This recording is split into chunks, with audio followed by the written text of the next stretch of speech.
ব্যাটে বলে নিখুঁত অলরাউন্ড পারফরম্যান্স, অস্ট্রেলিয়ার বিরুদ্ধে প্রথমবার টেস্ট জিতল ভারতীয় মহিলা ক্রিকেট দল। অবশেষে চতুর্থ দিন লাঞ্চের কিছুক্ষণ পরেই এলো কাঙ্ক্ষিত জয়। ইংল্যান্ডের পর এবার অস্ট্রেলিয়ার মহিলা দলকেও হেলায় হারালো ভারতের মহিলা দল। অস্ট্রেলিয়ার দ্বিতীয় ইনিংস 261 রানে শেষ করে দেওয়ার পর ভারতের টার্গেট ছিল মাত্র 75 রান।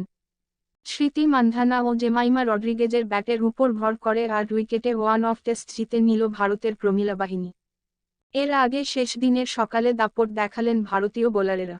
মাত্র 28 রানে পড়েছিল 5 উইকেট।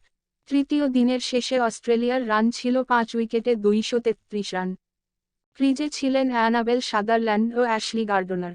চতুর্থ দিন সকালে শুরু করেন তারা। দিনের দ্বিতীয় ওভারেই গার্ডনারকে আউট করেন পূজা বস্ত্রকর। শুরুতেই ধাক্কা খায় অস্ট্রেলিয়া। জেস জোনাসনের সঙ্গে মিলে দলের রানকে 300 কাছে নিয়ে যাওয়ার চেষ্টা করছিলেন সাদারল্যান্ড। কিন্তু কাজটা সহজ ছিল না, কারণ ভারতীয় বোলারেরা তাদের বারবার সমস্যায় ফেলছিলেন। শুরুটা পেসার করলেও পরের 4টি উইকেট নিলেন স্পিনারেরা। স্নেহ রানার বলে সাদারল্যান্ড 27 রানে আউট হওয়ার পরে অস্ট্রেলিয়ার সব প্রতিরোধ শেষ হয়ে যায়। বাকি 3 উইকেট ফেলতে বেশিক্ষণ লাগেনি ভারতীয় বোলারদের। শেষ পর্যন্ত 261 রানে শেষ হয়ে যায় অস্ট্রেলিয়া। ভারতীয় বোলারদের মধ্যে স্নেহ 4টি এবং রাজেশ্বরী গায়কোয়াড় ও হরমনপ্রীত কৌর 2টি করে উইকেট নেন।